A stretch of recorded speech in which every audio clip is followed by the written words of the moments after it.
নমস্কার, দেশ বিদেশের গল্পের আর একটি নতুন ইনফরমেশন রিলেটেড ব্লগে আপনাদেরকে অনেক অনেক স্বাগত জানাই। আর প্রথমেই বলে রাখি, আজকের এই ভিডিওটা বানাচ্ছি আমার এই ছোট্ট পরিবারের এক সদস্যের অনুরোধে। আর আরও একটা কথা বলি যে কারোর যদি এরকম কোনো ইনফরমেশন রিলেটেড কোনো ভিডিও বা কিছু জানার থাকে তো প্লিজ কমেন্ট বক্সে এসে কমেন্ট করে জানাবেন। চেষ্টা করব সেই রিলেটেড ভিডিও বানিয়ে আপনাদেরকে ইনফরমেশন দেওয়ার। আজকের এই ভিডিওটা কি নিয়ে হতে চলেছে, এর বিষয়বস্তু কি বা কি কি থাকছে ভিডিওর মধ্যে সমস্তটাই জানতে পারবেন। কিন্তু যেহেতু আমার থেকে বেশি আমার হাজব্যান্ড উজ্জ্বল এগুলো বেশি ভালো জানে, কারণ ওর সোর্সেই আমাদের ইউকেতে আসা, তো আমি ওকে রিকোয়েস্ট করব যে পরবর্তী হ্যান্ডওভারটা ও নিতে আর কি, ওকে বলতে, কারণ ও আরও বেশ ভালো করে বলতে পারবে বলে আমার মনে হয়। চলুন তাহলে কন্টিনিউ করি। হ্যালো, আমরা এই ভিডিওতে কি কি আলোচনা করতে চলেছি। নাম্বার 1, যারা প্রথম ইউকেতে আসছেন, এসে তারা কোথায় উঠবেন আর সেটা কিভাবে বুক করবেন। 2, বাড়ি কিভাবে বুক করা যাবে। আর নাম্বার 3, কোন কোন এজেন্সি এখানে বেটার বা কোন সাইট গুলো বেটার। নাম্বার 4, বাড়ির ভাড়া কেমন হতে পারে, লোকেশন বেসিসে একটা অ্যাপ্রক্সিমেট আইডিয়া। জাস্ট ফার্স্ট পয়েন্টে চলে আসছি, যেটা হচ্ছে আমাদের প্রথম এসে আমরা এয়ারপোর্ট থেকে কোথায় গিয়ে উঠবো, just for staying few days. সেটা দুরকম হতে পারে। এক, আপনি হোটেল বুক করতে পারেন বা আপনি এয়ারবিএনবি থাকতে পারেন। আমরা নিয়েছিলাম এয়ারবিএনবিতে আমরা ইন্ডিয়া থেকে বুক করে নিয়েছিলাম। এসে আমরা ওখানে 25 ডেজ ছিলাম। মানে হোটেলেও বুক করা যায়, কেউ যদি ব্যাচেলার আসেন বা অনলি কাপলস, সেক্ষেত্রে হোটেল বেস্ট অপশন। কিন্তু সঙ্গে যদি ছোট বাচ্চা থাকে তখন ক্ষেত্রে এয়ারবিএনবি নিলে এয়ারবিএনবি হচ্ছে বেস্ট অপশন।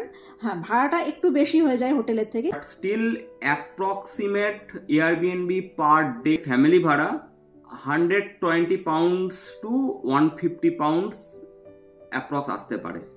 এবারে এর মধ্যে ডিপেন্ড করছে, এটা যদি কোনো হলিডে টাইমে হয় দেন ওই ভাড়াটাই বেড়ে মোটামুটি 200 পাউন্ড পর্যন্ত হতে পারে পার ডে।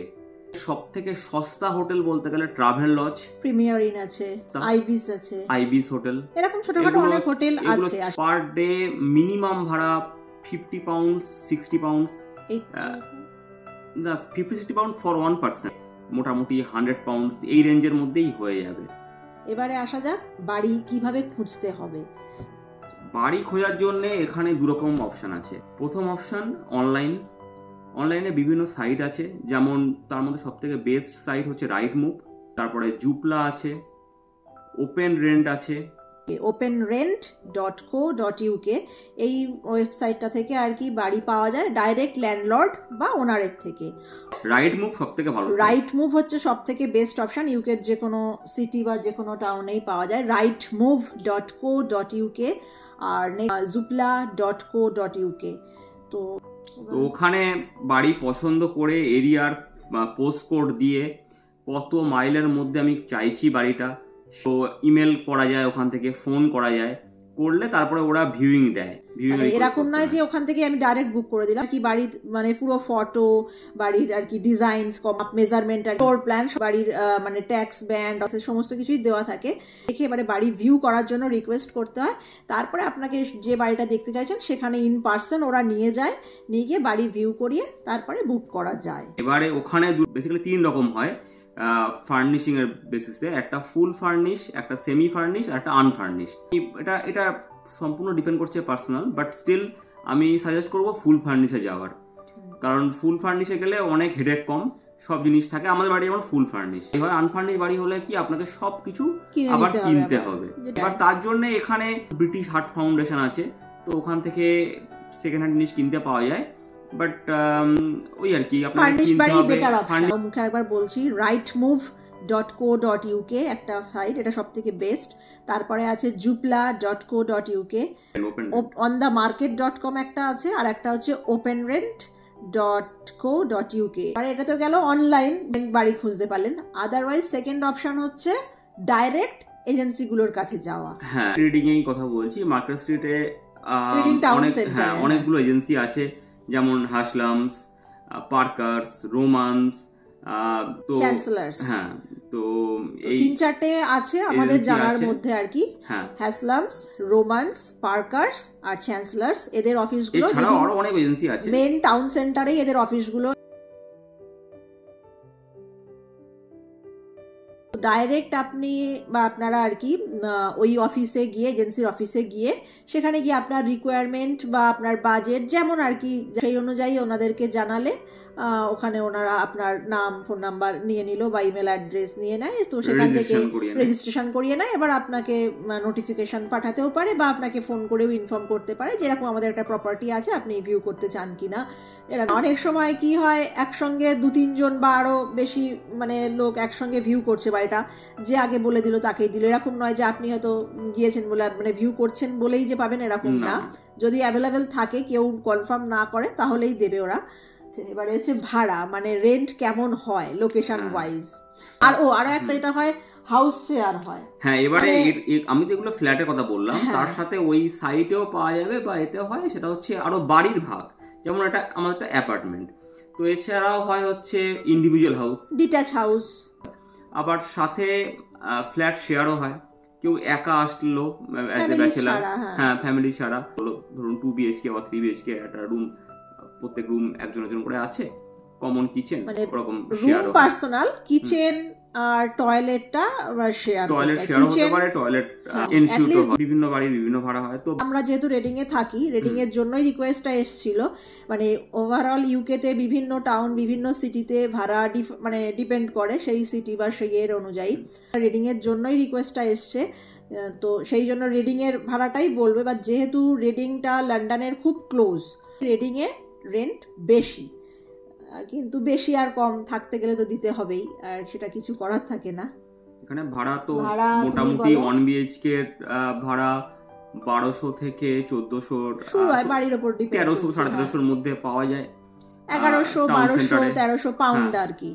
আর 2 BHK শুরুই হয় 1400, হ্যাঁ 1400 মানে 1200 1300 এ পাওয়া যায়, 1200 পাউন্ড 1300 পাউন্ড, ভালো হয় না। সেই বাড়িগুলো লং রানে থাকার জন্য মানে অতটা সুটেবল না। 1400 থেকে 1700 আর 1650 2 BHK ভালো পাওয়া যায়। হ্যাঁ। আর হাউস শেয়ার গুলো বলো। হাউস শেয়ার 700 পার হাউস শেয়ার, মানে ডেফিনেটলি 1% এর জন্য, তো 700 800 এনসুট গুলো মোস্ট প্রবাবলি 800 এরকম রেঞ্জে হয়। তাছাড়া হয় স্টুডিও, হ্যাঁ স্টুডিও আছে, স্টুডিও গুলো মোটামুটি 900 1000 এই আর কি। এটা শুধু রেন্ট, এরপরে আছে কাউন্সিল ট্যাক্স, মানে 1200 1300 1400 মানে ইন্ডিয়ান টাকায় অলমোস্ট 1,40,000 50,000, 1,40,000-50,000, নট শুধু 40-50, তো বা 1,20,000 30,000 এই রেন্ট। এটা কিন্তু শুধু বাড়ির রেন্ট, এর উপরে আছে কাউন্সিল ট্যাক্স, সঙ্গে জলের বিল, ইলেকট্রিক বিল আর ওয়াইফাই, সব তো মানে আনুষঙ্গিক যেরকম যা আছে। যেটা মেন কনক্লুশনটা যেটা হচ্ছে, সে প্রথম যখন ইউকেতে ঢুকছেন, তারপরে যদি ফ্যামিলি নিয়ে আসেন Airbnb best option, otherwise hotels আছে অনেক, সেখানে উঠুন। সেখানে থেকে বেশ কিছুদিন থেকে এবারে বাড়ি আপনি ওয়েবসাইট হোক বা ডাইরেক্ট এজেন্সির থ্রু দিয়ে হোক, গিয়ে ধীরে সুস্থে বাড়ি দেখে নেওয়া বেটার আছে। স্পেশালি ফর রিডিং বলছি, কারণ রিডিং এর জন্য আমি আবারও বলছি, রিডিং এর জন্যই রিকোয়েস্টটা এসছে। অনলাইন সাইট গুলো গোটা ইউকেতে, শুধু এজেন্সির গুলো যেগুলো শুধুমাত্র আমি যেগুলো বললাম আমরা, সেটা শুধুমাত্র রিডিং এর। এজেন্সি গুলো অলমোস্ট এই এজেন্সি গুলো ম্যানচেস্টারেও আছে, আমি হ্যাঁ মোরালে সেম বাট আলাদা হতে পারে। হ্যাঁ প্রচুর এজেন্সি আছে। হ্যাসলামস্টের ওদের হচ্ছে মানে প্রপার্টি গুলো খুব ভালো হয়, হ্যাঁ মানি নিয়ে রাখে, হ্যাঁ প্রতিটা বাড়ি ভাড়া নিতে গেলে অ্যাডভান্স দিতে হয়, ডিপোজিট মানি নিয়ে রাখে, অর্থাৎ আপনি যখন বাড়ি ছাড়বেন বাড়ির কন্ডিশনের উপর ডিপেন্ড করে ওরা ওখান থেকে ডিডাক্ট করে টাকা। তো আশা করি মানে যতটুকু আমরা জানি, আমি বা উজ্জ্বল যতটা জানি আমরা বললাম, হোপ যে আপনি যারা জানতে চাইছেন তাদের কিছুটা হলেও ইনফরমেশান গ্যাদার করতে পেরেছেন। আরও যদি কোনো কিছু ইনফরমেশান এরকম ধরনের লাগে তো প্লিজ কমেন্ট বক্সে অবশ্যই কমেন্ট করে জানাবেন, আমরা চেষ্টা করব সেই রিলেটেড ভিডিও বানিয়ে বা সেই ইনফরমেশান আপনাদের সঙ্গে শেয়ার করার। তাহলে আজকের ভিডিওটা এখানেই শেষ করব। কেমন লাগলো জানাতে ভুলবেন না, আর সবাই ভালো থাকবেন, সুস্থ থাকবেন। দেখা হবে পরের আরেকটি নতুন ব্লগে নতুন কোনো ভিডিও নিয়ে। গুড বাই, বাই বাই করে দাও। বাই।